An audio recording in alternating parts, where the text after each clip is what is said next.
Good morning everyone. সবাই গরমে অস্থির হয়ে যাচ্ছে ইন্ডিয়াতে। জাপানের চেরি ব্লসম চলে এসছে, সবাই ছবি পাঠাচ্ছে, সবাই আমাকে বলছে গরমে অতিষ্ঠ হয়ে গেলাম। আর আমরা কি করছি? আমরা হচ্ছে এখনো বরফের মজা নিচ্ছি। ইয়ে! আজকে সকাল থেকে বরফ পড়ছে আবার, কালকেও পড়েছে 1 ঘন্টা। আজকে সকাল থেকে পড়ছে, আর আজকে তো বেশি পড়ছে, মানে উথাল পাথাল করে পড়ছে।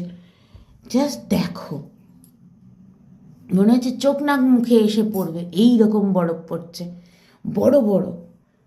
ওরে বাবা, এদের এখনো পর্যন্ত বরফের খেলা শেষ হয়নি। আমার মনে হচ্ছে সাউথ কোরিয়াতে এই বছর আর সামার, স্প্রিং কিচ্ছু আসবে না, শুধু উইন্টারটাই থাকবে। স্নোই উইন্টার, হ্যাপি স্নোই উইন্টার।